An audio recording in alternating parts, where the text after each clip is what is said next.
Assalamu alaikum. I am Suhail Salam and I welcome you all on our YouTube channel JKSSB exams अड्डा। Dear students, जैसे कि आपको पता है हमने MCQ सीरीज स्टार्ट की है GS पर। We have started MCQ series on general studies. Students, आज हम एक नया पोर्शन डिस्कस करेंगे। आज हम उर्दू के बारे में डिस्कस करेंगे, जो पटवारी में जो आपका सिलेबस है, ठीक है, जो क्वालिफाइंग नेचर है। इसमें पटवारी में आपके दो पेपर्स हैं, ठीक। एक है पेपर 1 एंड पेपर 2। जो पेपर 1 आपका रहेगा ये उर्दू पोर्शन होगा, ठीक है। ये डिस्क्रिप्टिव होगा ये, बट ये सिर्फ क्वालिफाइंग नेचर का। इसके मार्क जो आपको काउंट नहीं होंगे फाइनल सिलेक्शन लिस्ट के लिए। इसमें आपकी जो मार्क्स हैं वो काउंट नहीं होंगे, ठीक है। ये जो आपकी सिलेक्शन होगी वो totally on the base of part second होगा, ठीक है। पार्ट पेपर 2 जो होगा आपका, ठीक है, उसके बेस पर आपकी सिलेक्शन काउंट की जाएगी, ठीक है। वहाँ पर आपके MCQs आएंगे। ये जो आपका पार्ट 1 है ये सिर्फ आपकी उर्दू नॉलेज को चेक करने के लिए है, वर्किंग नॉलेज ऑफ उर्दू। यहाँ पर सिर्फ आपकी चेक की जाएगी वर्किंग नॉलेज ऑफ उर्दू, बाकी कुछ नहीं है यहाँ पर, ठीक है। हाँ, इस लेक्चर में हम यही डिस्कस करेंगे कि उर्दू में जो आपका ये जो आप उर्दू है इसको आप कैसे अप्रोच करेंगे, इसको कैसे अप्रोच करना है हमें, ठीक है। कैसे उर्दू में चीज़ों को आगे लेके जाना है, क्या करना है आपको, उर्दू में क्या पढ़ना है, ठीक है। कैसे आप इसको सिर्फ क्वालिफाई करना है, इसमें से क्वालिफाइंग, इसमें से क्या रिक्वायरमेंट है आपको क्वालिफिकेशन के लिए, वो आपको यहाँ पर आज हम डिस्कस करेंगे। और कैसी चीज़ों को आगे लेके जाना है वो हम डिस्कस यहाँ पर करेंगे। ये जो उर्दू है आपके, इसमें से सिर्फ 50 मार्क्स हैं, ठीक है। उसके लिए आपको टाइम मिलेगा 60 मिनट्स। सो टाइम आपके पास लिमिटेड है। आपको सिर्फ यहाँ पर रीडिंग एंड राइटिंग टेस्टों का 2 पोर्शन उर्दू के होंगे आपके। एक तो पटवारी के 2 पेपर है, उर्दू एंड GS में जो आपको बाकी कंपोनेंट्स भी हैं, रीजनिंग है, इंग्लिश है, कंप्यूटर्स हैं, ठीक है। उर्दू में भी आपके 2 यहाँ पर कंपोनेंट 2 सेक्शंस होंगे, एक रीडिंग एंड राइटिंग का, ठीक है। और यहाँ पर कन्फ्यूजन बहुत सारे स्टूडेंट्स का है, वो है पास मार्क्स को लेकर। आपने दोनों सेक्शन, चाहे रीडिंग सेक्शन हो चाहे राइटिंग सेक्शन हो, दोनों में आपको 40 मार्क्स, अगर आप ओपन मेरिट में हैं, अनरिजर्व कैटेगरी में हैं, तो आपको 40 मार्क्स एग्रीगेट में लाने हैं दोनों के, ठीक है, दोनों के एग्रीगेट में लाने। बट इंडिविजुअली क्या करना है आपको, इसमें भी 33% मिनिमम आना चाहिए, इसमें भी 33% मिनिमम आना चाहिए। रीडिंग सेक्शन में आपको 33% होना चाहिए, राइटिंग सेक्शन में भी आपके 33% मिनिमम होने चाहिए, और ओवरऑल 40% होने चाहिए। देखो इसका मतलब क्या है, चलो देखते हैं कि यहाँ पर रीडिंग सेक्शन में आपके 20 मार्क्स हैं, राइटिंग सेक्शन में 30 मार्क्स हैं। कोई ऐसा होगा वो रीडिंग सेक्शन में 100% लाएगा, 100%, मतलब इसमें से 20 में से 20 मार्क्स आएंगे। लेकिन राइटिंग सेक्शन में सिर्फ चलो मानते हैं 10 में से 5 मार्क्स आए, वो क्वालिफाई नहीं कर पाएगा, वो क्वालिफाई नहीं कर पाएगा, ठीक है।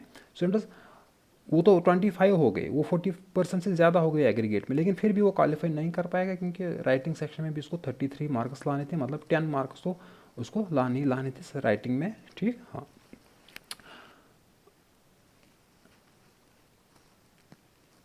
चलिए जी आगे देखते हैं। जो रीडिंग सेक्शन है आपका, इसमें से आपको एक गिवन पैसेज होगी, ठीक है, उसमें से आपको पैसेज मिलेंगे। पैसेजेस कितने मिलेंगे वो हम आगे जाके डिस्कस करेंगे, ठीक है। राइटिंग सेक्शन में आपके 10 मार्क्स, एक किसी लेटर लिखनी होगी, जैसे कि एप्लीकेशन हम कहते हैं, लेटर कहते हैं, फॉर्मल इनफॉर्मल, खत लिखना होगा, कोई दरख्वास्त लिखना होगा, ठीक है। वो उसमें से आपको कोई वही सिचुएशन दी जाएगी, जैसे कि हम बचपन में लिखा करते थे, फीस माफ़ की दरख्वास्त, या कुछ दरख्वास्त लिखते थे हम, गैर हाजिर स्कूल पे रहते थे तो उस पर एक दरख्वास्त लिखना पड़ता था। तब हमें जैसे कि इंग्लिश में आपने पढ़ा है, एप्लीकेशन है और लेटर राइटिंग। यहाँ पर भी आपकी एक मजमून, ये सॉरी क्या कहते हैं इसको, खुतूत निगारी होगी, ठीक है, दरख्वास्त तो लिखना होगा आपको, ठीक है। ये चीज़ें यहाँ पर डिस्कस करेंगे हम, कैसे इन चीज़ों को अप्रोच करना है। फिर इसमें से और 10 मार्क्स आपके रहेंगे इंग्लिश पैसेज को लेकर, ठीक है, जो आपको ट्रांसलेट करनी होगी उर्दू में, या उर्दू पैसेज होगी वो ट्रांसलेट करनी है इंग्लिश में, या इंग्लिश पैसेज होगी वो आपको ट्रांसलेट करनी होगी उर्दू में, वहाँ पर 10 मार्क्स हैं।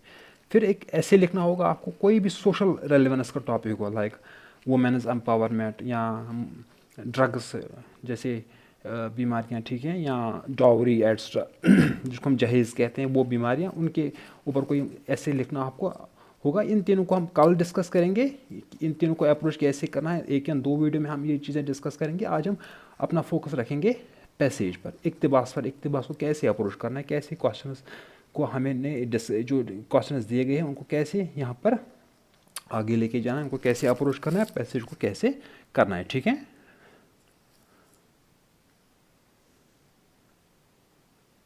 हाँ, यहाँ पर मैं एक बात कहना भूल गया।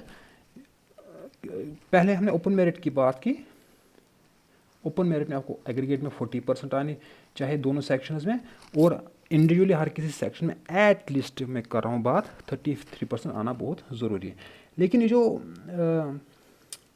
कैटेगरीज़ की बात करेंगे, ठीक है, यहाँ पर लिखा होगा कैटेगरीज़, अदर कैटेगरीज जो चाहे आपका आरबीए हो, ईडब्ल्यूएस हो, एससी हो, एसटी हो, बहुत सारी कैटेगरीज है। अगर उनकी बात करें, उनको ओवरऑल जो यहाँ पर परसेंटेज जो है एग्रीगेट में, वो उनको सिर्फ 35% लानी है, ठीक है।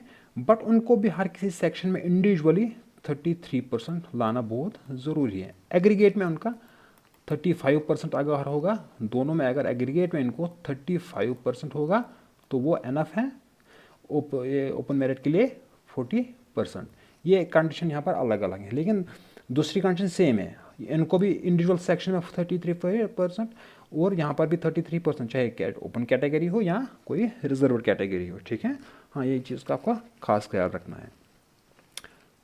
चलिए जी, आगे चलते हैं हम।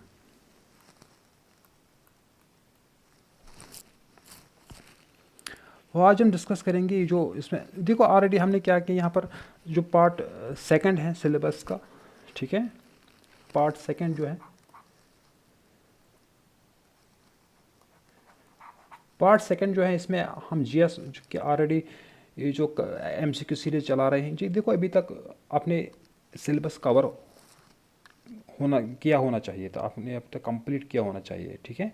अब आपको एमसीक्यूज़ पर ज़्यादा फोकस करना पड़ेगा, इसलिए हमने यहाँ पर एमसीक्यूज़ सीरीज़ स्टार्ट की है। अभी तक हमने जो इंडियन नेशनल मूवमेंट है, ये अभी तक हमने कवर किया। इसमें से हमने अभी तक 100 एमसीक्यूज़ ऑलरेडी डिस्कस किए हैं, ठीक है। We have already discussed 100 MCQs in history. यहाँ पर हमने 100 एमसीक्यू डिस्कस किए विद एक्सप्लेनेशन। वो वीडियो आप देख सकते हैं, प्लेलिस्ट में है वहाँ पर, ठीक है। और यहाँ पर हम इंशाल्लाह कल से स्टार्ट करेंगे इंपॉर्टेंट रिवर्स एंड लेक्स को लेके। कल सुबह इंशाल्लाह हम वीडियो इस पे भी अपलोड करेंगे, ठीक है। पहले कल लेक्स का देखेंगे, या अगर दूसरा वीडियो या डे आफ्टर टुमारो हम फिर रिवर्स के बारे में बात करेंगे, ठीक है। रिवर्स के बारे में यहाँ पर हम बात करेंगे। अभी तक हमने इंडियन नेशनल मूवमेंट को डिस्कस किया है थ्रू एमसीक्यूज़। अभी तक हमने सिर्फ यहाँ पर एमसीक्यू सीरीज लाई है, ठीक है, क्योंकि ऑलमोस्ट हर किसी का सिलेबस कवर है। अब इसको देखना है कि मुझे प्रॉब्लम कहाँ है, क्वेश्चन को मैं अप्रोच कर पाता हूँ कि नहीं, ठीक है, वो चीज़ें आपको देखनी है। एमसीक्यू ज़्यादा यहाँ पर अभी आपको प्रैक्टिस करने की ज़रूरत है। बाकी पोर्शंस भी इंशाल्लाह आएंगे इसमें से, जीएस में से, और जीके का भी आएगा।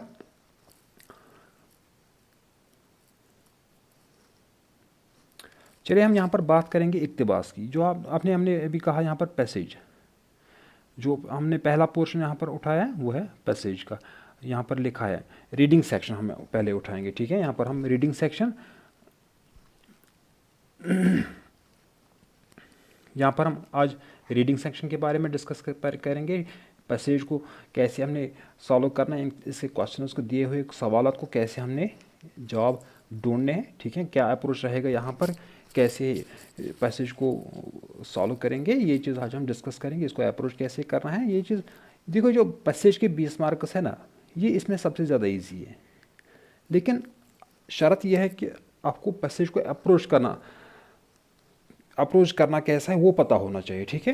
देखो स्टूडेंट्स, मैं वो नहीं पढ़ाऊंगा कि यहाँ पर पैसेज लाऊंगा, वो डिस्कस करूँगा, फिर बताऊँगा इसका ये आंसर है, उसका वो आंसर है, वो नहीं। मैं यहाँ पर कुछ पॉइंट्स बताऊँगा, उनको आप या तो रफ कॉपी पे मेंशन करके रखिएगा, या अगर स्क्रीनशॉट भी ले सकते हैं वो भी ले सकते हैं, कोई टेंशन नहीं। अच्छी बात है कि आप उनको या कहीं पर अपने पास नोट करके रखिए। देखो, यहाँ पर पहला पॉइंट जो है आपको माइंड में रखना है, इक्तिबास पैसेज को सॉल्व करने में। ये जो पैसेज दी होगी, बहुत सारे स्टूडेंट्स क्या करते हैं, पहले पैसेज को पढ़ना स्टार्ट करते हैं, पहले पैसेज को समझना स्टार्ट करते हैं, पैसेज को रटना स्टार्ट करते हैं, ठीक है। लेकिन आपको पैसेज को उतना अंडरस्टैंड करने की ज़रूरत नहीं है कि आप पूरी की पूरी पैसेज पढ़ने बैठो, उसको समझने के लिए बैठो, ठीक है। नहीं, वो नहीं करना है। आपको करना क्या है, आपको सिर्फ पैसेज का स्ट्रक्चर समझना है, पैसेज का ढांचा समझना है, पैसेज किसके बारे में बात कर रही है वो चीज़ आपको समझनी है, ठीक है। पैसेज का ढांचा, स्ट्रक्चर आपको पैसेज का समझना होगा। किसकी बात करेंगे हम, स्ट्रक्चर। आपको पैसेज का स्ट्रक्चर समझना पड़ेगा। पैसेज का स्ट्रक्चर क्या है, ठीक है। You need to understand structure of passage. आपको स्ट्रक्चर पता होने चाहिए कि पैसेज का स्ट्रक्चर क्या है, ठीक है। आपको पैसेज का स्ट्रक्चर यहाँ पर, एक सेकंड, इसको क्या हुआ है, हाँ जी। आपको पैसेज को उतने डिटेल से नहीं पढ़ना है, आपको पैसेज को रटना नहीं है वहाँ पर, ठीक है। आपको पैसेज का स्ट्रक्चर समझना है। पैसेज में क्या अहम चीज़ें हैं, क्या अहम इंपॉर्टेंट इन्फॉर्मेशन क्या है पैसेज में, ठीक है। वो चीज़ आपको माइंड में रखनी है। इसका स्ट्रक्चर क्या है, इसकी एम, जो मेन पॉइंट्स है वो क्या है, वो आपको माइंड में रखना है यहाँ पर, ठीक है। देखो इसका मतलब क्या है, फिर आपको पैसेज नहीं पढ़नी है क्या, नहीं। देखो मैं आपको बताऊंगा पैसेज कैसे पढ़ते हैं यहाँ पर, वो सेकंड पॉइंट में हम डिस्कस करेंगे, ठीक। मैंने क्या कहा, पहला पॉइंट इक्तिबास। पैसेज को हम इक्तिबास कहते हैं, उसको ज़बानी याद करना नहीं है, ठीक। उसको रटना नहीं है, उसमें से ज़्यादा अंडरस्टैंड करना उतना करने की कोशिश नहीं है। इसको सिर्फ पैसेज का स्ट्रक्चर देखो क्या है, और इसमें से आपको सिर्फ इम्पॉर्टेंट चीज़ें हैं वो फोकस में रखनी है, उन पर ध्यान रखना है, ठीक है। सेकंड पॉइंट जो यहाँ पर है, आपको यहाँ पर है सेकंड पॉइंट है, पहले पैसेज नहीं पढ़नी है, पहले सवाल देखने, क्वेश्चंस देखने हैं। क्वेश्चन नंबर 1 देखना है, ऑप्शंस नहीं देखने, सिर्फ सवाल देखने हैं, क्वेश्चन देखने। क्वेश्चन नंबर 1 देखा, दूसरा सवाल देखा, तीसरा सवाल देखा, चौथा सवाल देखा, कितने क्वेश्चन होंगे, ठीक है। यहाँ पर आपके जितने भी क्वेश्चन होंगे उनको देख, एक गिवन पैसेज के सारे क्वेश्चन नहीं, एक गिवन पैसेज है। देखो वहाँ पर 20 मार्क्स, आपको 4 पैसेज भी हो सकते हैं, हर पैसेज में 5 क्वेश्चन होंगे। 5 पैसेजेस भी हो सकते हैं आपके, हर के पैसेज में 4 क्वेश्चन होंगे। 2 भी हो सकते हैं, हर पैसेज में 10 मार्क्स होंगे। 3 भी हो सकते हैं, किसी पैसेज में 10 मार्क्स और बाकी 2 में 5-5। वो गिवन नहीं कितने पैसेजेस होंगे, बट मैक्सिमम आपके 20 मार्क्स होंगे उन पैसेजेस में से, ठीक है। आपको करना क्या है, जो दूसरा पॉइंट आपको अंडर कंसिडरेशन जो रखना है उस टाइम, आपने सबसे पहले क्वेश्चन को गो थ्रू करना है कि क्वेश्चन क्या कह रहा है। ऑप्शन नहीं देखने हैं, सिर्फ क्वेश्चन देखने हैं, ठीक है। इससे क्या होगा, आपको पता चलेगा कि मुझे कौन सी, ये अहम चीज़ मैंने कहा ना, आपको सिर्फ अहम चीज़ों पर ध्यान देना, important things you have to keep in mind. यहाँ पर आपको पता चलेगा कि वो इंपॉर्टेंट चीज़ें क्या है, मुझे किस चीज़ पर ध्यान देना है। वो आपको पता तभी चलेगा जब आप क्या करोगे, क्वेश्चन पढ़ोगे। जब आप क्वेश्चन पढ़ोगे पहले, आपको पता चलेगा। देखो इंपॉर्टेंट चीज़ वो है वहाँ पर जिस पर क्वेश्चन आया होगा, ठीक है। पैसेज में बहुत सारी चीज़ें दी होंगी, आप कहोगे सर हमें क्या पता है इंपॉर्टेंट का। इंपॉर्टेंट वही चीज़ है जिसका आपको क्वेश्चन दिया होगा, उसी चीज़ को आपने गो थ्रू करना है, वही चीज़ इंपॉर्टेंट है। इसलिए मैंने कहा पहले क्वेश्चन पढ़ो, ठीक है। ऑप्शन नहीं, पहले सिर्फ क्वेश्चन पढ़ो, ठीक। जब क्वेश्चन पढ़ोगे आप, तो उसके बाद आपको पता चलेगा इस क्वेश्चन में से इंपॉर्टेंट क्या है, इस पैसेज में से इंपॉर्टेंट क्या है। वही इंपॉर्टेंट चीज़ आपको पैसेज से उठाना है, इक्तिबास से उठाना है, ठीक है। हाँ, यही हमने यहाँ पर लिखा है, ये खुद मैंने ये पॉइंट्स लिखे हैं, ठीक है। अपने एक्सपीरियंस के हिसाब से आपको चाहिए कि हमेशा पहले सवालात पढ़े और बाद में इक्तिबास को। ये तरीका आपको इक्तिबास की अहम चीज़ों पर ध्यान माइल करेगा जो आपकी ज़रूरत के मुताबिक होंगे। आपको खाली अपना ध्यान सवालात पर देना चाहिए, ना कि दिए गए जवाब पर। कुछ लोग ऐसा भी करते हैं, देखो कुछ लोग क्या करते हैं, क्वेश्चन देखा, उसके ऑप्शंस देखे, फिर ऑप्शंस भी ढूंढना स्टार्ट करते हैं। चलो देखते हैं ये ऑप्शन अगर वहाँ पर है तो यही आंसर होगा। नहीं, वो नहीं करना है, आपको सिर्फ क्वेश्चन पढ़ना है, ऑप्शंस पे आप मत जाइए अभी, ठीक है। जब आप क्वेश्चन पढ़ोगे ना, फिर आप पैसेज पे जाओगे, जब आप वो क्वेश्चन में जो वर्ड्स दिए गए, जब आपको वो पैसेज में मिलेंगे तो वहीं पर आपको वहाँ पर आंसर मिलेगा। इसलिए आपको पहले आंसर नहीं देखना है, यहाँ पर ज़्यादा टाइम वेस्ट नहीं करना है, ठीक है, क्योंकि उतने आपके पास उतना टाइम नहीं होगा वहाँ पर। थर्ड पॉइंट जो है इसका, जो आपको माइंड में रखना है, थर्ड पॉइंट है, यहाँ पर वोकेबलरी का कोई लोड नहीं लेना है। ये मत समझना कि मुझे वोकेबलरी, आपको गालिब नहीं बनना है वहाँ पर, आपको मीर तक की मीर नहीं बनना है वहाँ पर, आपको सिर्फ क्वालिफाई करना है उर्दू को, ठीक है। वहाँ पर सिंपल उर्दू होगा, कोई वो रॉकेट साइंस वाला उर्दू नहीं होगा, गालिब वाला उर्दू नहीं होगा वहाँ पर, ठीक है, देवान गालिब नहीं लिखी होगी वहाँ पर, सिंपल उर्दू होगी वहाँ पर आपके लिए, ठीक है। और वोकेबलरी का कोई आप लोड मत लेना, उतना नहीं हो आपको वोकेबलरी ज़्यादा, वोकेबलरी अगर उर्दू की ज़्यादा स्ट्रांग नहीं है तो कोई उसकी चीज़ की कोई टेंशन नहीं है। इक्तबास को पढ़ते वक्त वोकेबलरी का ये माइंड में टेंशन मत रखना कि वोकेबलरी इसकी स्ट्रांग होगी क्या होगी, नहीं। जहाँ पर वर्ड आपको लगा स्ट्रांग है वो आप स्किप कर सकते, पढ़ने उसको पढ़ने बैठने की ज़रूरत नहीं है, ठीक है, क्योंकि आपने ऑलरेडी क्वेश्चन पढ़ा होगा। अगर आप क्वेश्चन वो वर्ड इंपॉर्टेंट है तो वो तो आपको पहले ही समझ आया होगा, क्योंकि आपने पहले ही क्वेश्चन पढ़े होंगे, ठीक। क्योंकि मैंने पहले ही कहा आपको सिर्फ इक्तबास का जस्ट देखना है, निचोड़ देखना है क्या है, ठीक है। आपको सिर्फ इक्तबास का निचोड़ देखना है, जस्ट देखना क्या है इसका, ये किस बारे में बात कर रहा है, ठीक है। कोई टफ वर्ड लिखा होगा उस पर ज़्यादा फोकस करना, इस पर ज़्यादा टाइम वेस्ट करना वहाँ पर नादानी होगी।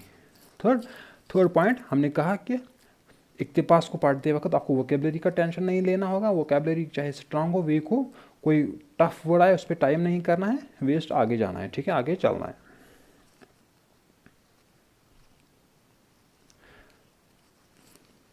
फोर्थ पॉइंट हमने यहाँ पर कहा अगर इक्तबास मुश्किल लगे तो छोड़ दो, दूसरे इक्तबास या पर्चे के हिस्सों पर अपना ध्यान देना है, और इससे आपका वक्त भी बर्बाद नहीं होगा।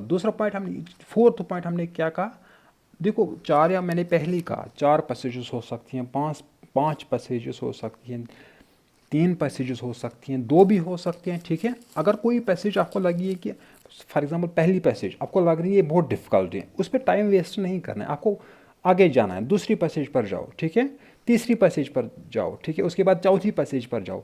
जब आपको लगे कि मैंने बाकी पैसेज को कंप्लीट किया, क्योंकि अगर आपने 15 मार्क्स कंप्लीट किए, ठीक है, तो आपका ऑलरेडी 33% क्रॉस हो गया, ठीक।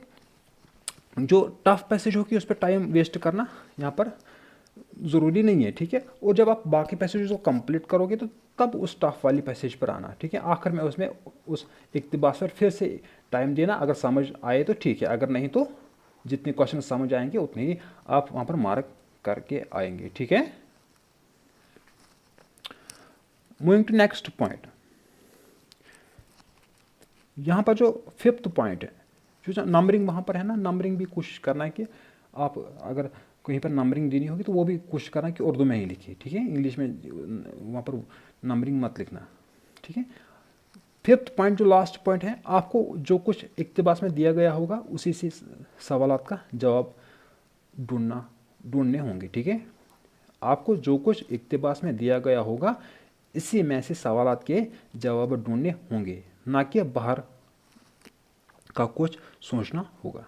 ये पॉइंट इंपॉर्टेंट है यहाँ पर। कभी कभी क्या होता है स्टूडेंट, आपके 4 ऑप्शन दिए होते हैं, आपको लग रहा है कि जो क्वेश्चन है इसका मोस्ट रिलेवेंट ऑप्शन मेरे हिसाब से ये है, ठीक है, बट पैसेज के हिसाब से आपको देखना है, आपको ये नहीं देखना है कि मेरे हिसाब से क्या है, जो कुछ पैसेज में है ना बस वही आपका आंसर है, पैसेज से बाहर कुछ भी नहीं, नथिंग आउटसाइड द पैसेज। जैसे कि आपको घर वाले कहते हैं, आपकी माँ कहती हैं, आपकी मम्मी कहते हैं बेटा बाहर का मत खाया करो, ठीक है, बाहर का मत खाया करो, ऐसे यहाँ पर कुछ बाहर का नहीं उठाना है, जो भी पैसेज में दिया होगा ना बस वही आपका आंसर है, वही उसी को लेकर चलना है, ठीक है।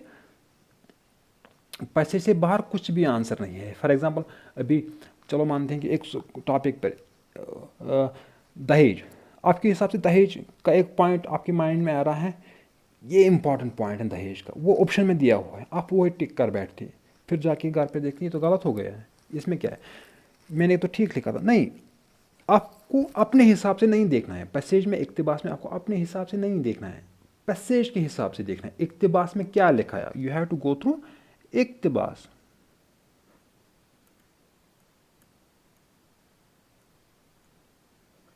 इक्तबास को देखकर चलना है, ठीक है, इक्तबास में क्या लिखा है इसकी, इस क्वेश्चन के रिगार्डिंग इन्फॉर्मेशन, बस वही आपका आंसर है, वही आपका आंसर है, ठीक है स्टूडेंट्स।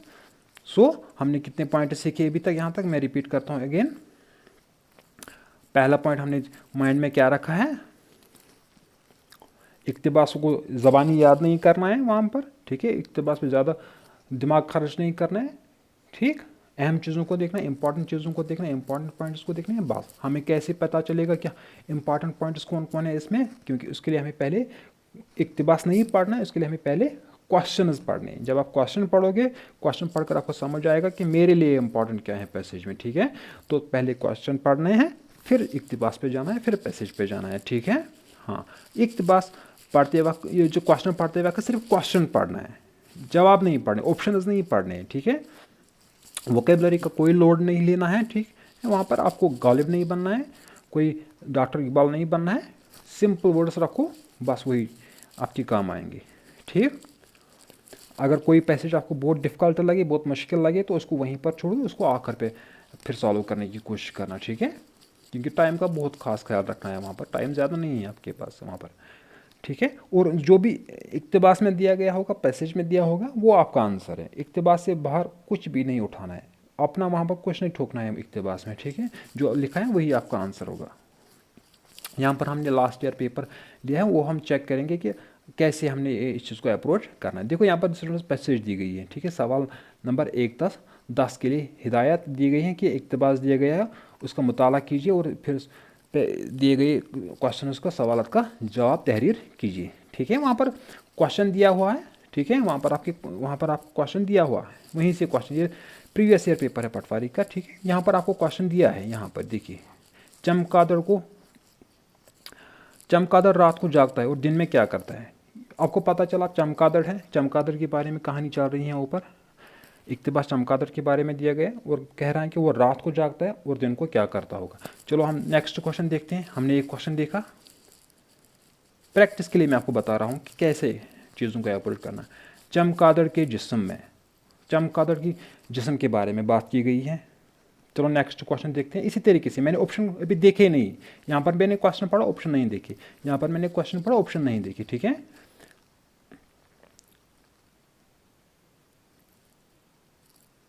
थर्ड क्वेश्चन क्या है यहाँ पर, चमगादड़ के पंख। थर्ड क्वेश्चन क्या है यहाँ पर, चमगादड़ के पंख। स्टूडेंट्स हमने यहाँ पर 3 क्वेश्चन देखे, हम अभी 3 को ही लेकर चलेंगे, ठीक है। हमने 3 क्वेश्चन देखे, यहाँ पर हमने देखा चमगादड़ के पंख। सो हमें पता चला इंपॉर्टेंट पॉइंट क्या है, देखें चमगादड़ के पंख, ये चीज़ इंपॉर्टेंट है। और क्या इंपॉर्टेंट है यहाँ पर, चमगादड़ के जिस्म में, यहाँ पर चमगादड़ के जिस्म के बारे की बात की जा रही है, चमगादड़ के जिस्म के बारे में बात की जा रही है। सो इम्पॉर्टेंट ये चीज़ है, चमगादड़ के पंख, चमगादड़ के जिस्म में, ये चीज़ इंपॉर्टेंट है। चमगादड़ का जिस्म यहाँ पर इंपॉर्टेंट बन रहा है। और यहाँ पर पहला सवाल क्या है, चमगादड़ रात को जागता है और दिन में क्या करता होगा। और चमगादड़ दिन में क्या करता है, रात में क्या करता है, ये चीज़ इंपॉर्टेंट, ये 3 चीज़ें पैसेज में हमारे लिए इंपॉर्टेंट है। चलो अब हम पैसेज को देखते हैं कि क्या है, ठीक है। चमगादड़, यहाँ पर हम पैसेज पढ़ेंगे पहले।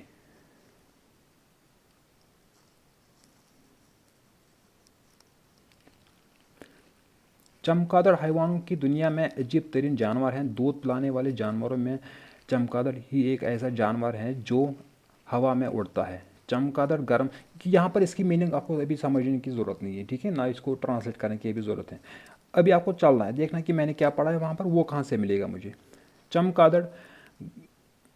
चमगादड़ गर्म सेर खत्ते में पाया जाता है। चमगादड़ का शुमार शीना जानवरों में होता है, यानी ये रात को जागता है और रात को ही अपना ग़िज़ा तलाश करता है और अपना पेट भरता है। दिन में ऊंचे ऊंचे दरख्तों और इमारतों पर घंटों के लिए उल्टे लटक कर आराम करता है। और दिन में ऊंचे ऊंचे दरख्तों और इमारतों के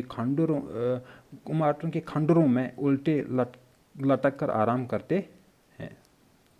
हमने क्या क्वेश्चन 1 देखा वहाँ पर, चमगादड़ दिन को क्या करता है और रात को क्या करता है, ठीक है। चलो उस पॉइंट को हम देखते हैं। यहाँ पर ही ना क्वेश्चन, चमगादड़ रात को जागता है और दिन में ऊंचे ऊंचे दरख्तों और इमारतों के खंडरों में उल्टे लटक कर आराम करते हैं। खंडर कहते हैं रुइन को, किस चीज़ को, रुइन को खंडर कहते हैं हम, ठीक है। मिल गया ना पहले क्वेश्चन का आंसर। इसलिए मैंने कहा लोड नहीं लेना है वोकेबलरी का, आपको समझना नहीं है पूरी पैसेज को। यहाँ पर हमें एक लाइन मिली, हमने क्वेश्चन पढ़ा था, फिर यहाँ पर हमने लाइन मिली, जो हमने नीचे पढ़ा था वही यहाँ पर हमको मिल गई, ठीक है। यहाँ पर रात की बात हो गई थी और दिन की बात हो रही है, ठीक है। वहाँ पर हमने दिन और रात पढ़ा था और हमें मालूम चला कि यही पर आंसर होगा, ठीक है। नेक्स्ट, पंख के बाद चमगादड़ के पंख, पंख के बारे में वहाँ पर क्वेश्चन आया था, हमें याद आ गया कि पंख इंपॉर्टेंट है, ठीक है, हमने वहाँ पर कहा ना पंख इंपॉर्टेंट है। इसी तरीके से यहाँ पर पंख के बारे में बात की गई है। चमगादड़ के पंख खाल के होते हैं जिनमें रुइयाँ होती हैं। ये पॉइंट हम माइंड में रखेंगे, ये पॉइंट हमारे लिए इम्पॉर्टेंट होगी, ये पॉइंट हमारे लिए इम्पॉर्टेंट होगा। चलो दूसरा सवाल देखते हैं, तीसरा सवाल था हमारा ये, ठीक है। चमगादड़ के पंख, चमगादड़ के पंख हमने क्या पढ़ा ऊपर, खाल के होते हैं जिनमें रुइयाँ होती हैं। सो हमारे लिए आंसर क्या है, ऑप्शन नंबर सी, ठीक है, यही मार्क करना है वहाँ पर, ठीक है। अब बाकी तीन ऑप्शन आपको चमगादड़ का नॉलेज होगा तो आपको लगेगा कोई और ऑप्शन इंपॉर्टेंट है, बट मैंने क्या कहा, बाहर से कुछ नहीं उठाना, जो पैसेज में बस वही हमारे लिए काम की चीज़ है, ठीक। खाल के होते हैं जिन पर रुइयाँ लगी होती हैं, चमगादड़ के पंख खाल के होते हैं जिन पर रुइयाँ लगी होती हैं, बस यही इंपॉर्टेंट है हमारे लिए, बाकी ऑप्शन को नहीं देखना है क्योंकि पैसेज में यही दिया गया है, ठीक। हो गए 2 क्वेश्चन सॉल्व।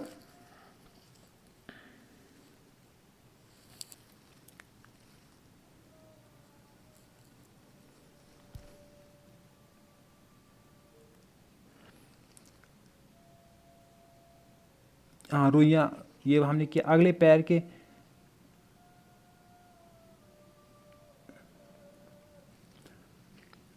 कहाँ गए, अगले पैर कुछ लंबे और पिछले पैर की बेनस्बत कदरे मुनासिब है। अगले पैर कुछ लंबे और पिछले पैर की बेनस्बत कदर में मजबूत, लेकिन पिछले पैर छोटे और मुड़े हुए हैं जिनकी मदद से दरख्तों पर उल्टे लटकते रहते हैं। चमगादड़ की सबसे हैरत अंगेज़ इसका सोनार निज़ाम है। चमगादड़ की सबसे हैरत अंगेज़ उसका सोनार निज़ाम है। चलो ये क्वेश्चन देखते हैं, हमने ये क्वेश्चन देखा है, ठीक है, इसका एक क्वेश्चन देखा है हमने यहाँ पर। इसका एक अजीब निशान, ये क्या है, ये चमगादड़ के जिस्म में सोनार का निज़ाम है। निज़ाम शमसी के बारे में हमने नहीं पढ़ा, निज़ाम ये यहाँ पर इसने कुछ किया है। बिजली की लहरें, ये इसके बारे में हमने नहीं पढ़ा, इसके बारे में हमने नहीं पढ़ा, हमने सोनार के निज़ाम के बारे में पढ़ा। So the correct option is option number D. Students इसी तरीके से आपको क्वेश्चन को अप्रोच करना है। आपने ये नहीं देखना कि मैं पूरी पैसेज पढ़ के बैठूंगा, नहीं, उससे आपका टाइम वेस्ट हो जाएगा। सिर्फ यही आपको देखना है, क्वेश्चन देखना है। जैसे कि हमने क्वेश्चन नंबर 3 अभी किया, हमने क्वेश्चन पढ़ा था पहले, फिर हमें ये मिला वहाँ पर, सो हमने आंसर यही किया मार्क, ठीक है। जैसे कि ये, चलो क्वेश्चन नंबर 4 भी हम देखते हैं। फॉर एग्जांपल, चमगादड़ के जिस्म से निकलने वाली लहरों की फ्रीक्वेंसी। चमगादड़ के जिस्म से निकलने वाले, चमगादड़ के, एक सेकंड इसको मैं साइड में करता हूँ, हाँ, चमगादड़ के जिस्म से निकलने वाले लहरों की फ्रीक्वेंसी, चमगादड़ के जिस्म से निकलने वाले लहरों की फ्रीक्वेंसी के बारे में बात की है। यहाँ पर क्वेश्चन हमने देखा, ये चीज़ इंपॉर्टेंट, ये पॉइंट इंपॉर्टेंट है। अब पैसेज पढ़ने जाएंगे, ठीक हो, पहले ही सारे क्वेश्चंस पढ़ने हैं, ठीक है। अगर 5-10 क्वेश्चन होंगे तो कम से कम 5 पहले ही पढ़ना है। यहाँ पर आपको समझाने के लिए मैं ऐसे कर रहा हूँ कि पहले ये पढ़ रहा हूँ फिर वो पढ़ रहा हूँ। देखो यहाँ पर क्या है,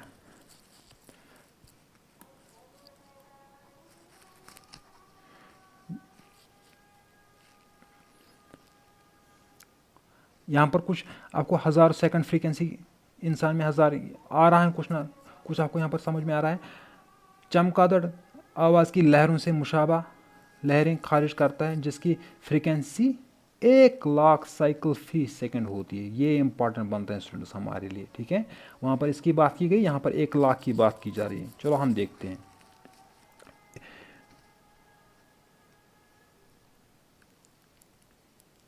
यहाँ पर इसका ऑप्शन आपको मिल रहा है 1,00,000। इसने यहाँ पर गलत किया है उस दिन, ठीक है, यहाँ पर 1,00,000 है, इसने गलत किया है। 10,000, वहाँ पर 10,000 की बात नहीं की गई, 1,00,000 साइकिल फी सेकंड की बात की गई। फ्रीक्वेंसी की बात कर रहा है ना, 1,00,000 की बात की गई है इक्तबास में।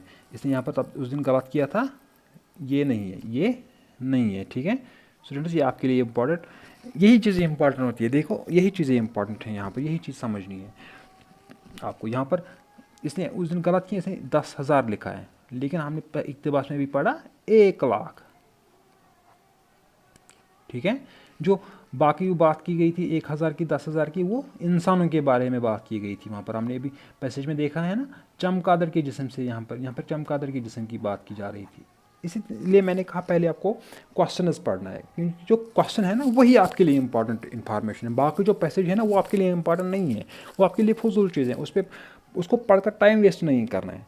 बस क्वेश्चन देखो, क्वेश्चन अगर देखो स्टूडेंट्स कैसे इस चीज़ को अप्रोच करना है। अगर मान लो कि कोई पैसेज है, इसके 10 क्वेश्चन हैं, ठीक है। आप कहोगे सर 10 क्वेश्चन एक साथ पढ़ेंगे तो याद कहाँ रहेंगे? नहीं, क्या करना है, 5 क्वेश्चन उठाओ, 5 क्वेश्चन पढ़ो, उनका आंसर ढूंढो, अगले 5 पढ़ो, उनका आंसर ढूंढो। बस ऐसी तरीके से इनको अप्रोच करना है, एक साथ नहीं टूट पड़ना है इन चीज़ों में, ठीक स्टूडेंट्स। हाँ, इस चीज़ का ख्याल रखना है कि आज हमने डिस्कस किया इक्तिबास को कैसे हम अप्रोच करें, कैसी चीज़ों को लेके चलना है आगे इक्तिबास में। उर्दू पेपर आपको सिर्फ क्वालिफाइंग नेचर का है, आपको वहाँ पर गालिब नहीं बनना है, आपको ज़्यादा स्ट्रेस नहीं लेना है कि इसका क्या बनेगा, उसका क्या बनेगा, ये क्या करूँगा, वो क्या करूँगा। इसमें से बहुत सारी स्लाइड्स हैं अभी हमें बाकी कैसे इक्तिबास को करना है, लास्ट प्रीवियस ईयर की पेपर्स है, ठीक है। यहाँ पर एक है, यहाँ पर इसके क्वेश्चन हैं, यहाँ पर दूसरी हैं, ठीक है, इसके क्वेश्चन हैं। बट स्टूडेंट्स हमें इतना डिस्कस यहाँ पर करने की ज़रूरत नहीं है, आपने सीख लिया, पॉइंट्स माइंड में रखने हैं, बस उसी को ध्यान से देखना है। अब क्या करना है, प्रीवियस ईयर पेपर लाओ या कहीं से नेट से भी कहीं पर इक्तिबास निकालो, उन क्वेश्चंस को देखो, उनको सॉल्व करो। बस प्रैक्टिस, यहाँ पर आपको कुछ रटना नहीं है, बस प्रैक्टिस करनी है।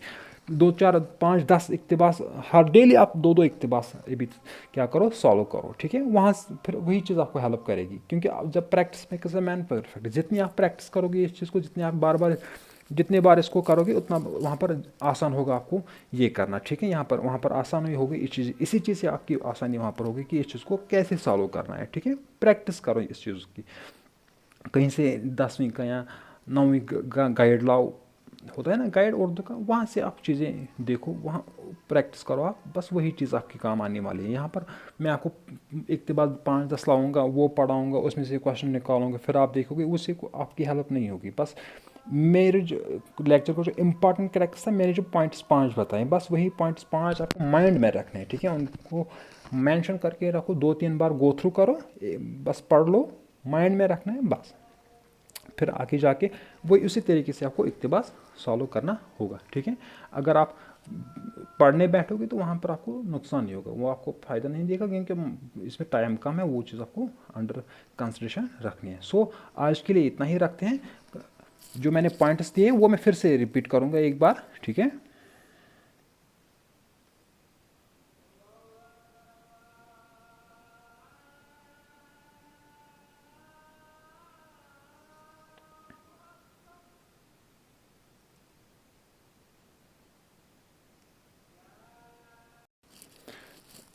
पॉइंट्स मैंने जो डिस्कस किए थे ऑलरेडी यहाँ पर, उन्हीं को मैं एक बार गो थ्रू करूँगा फिर से।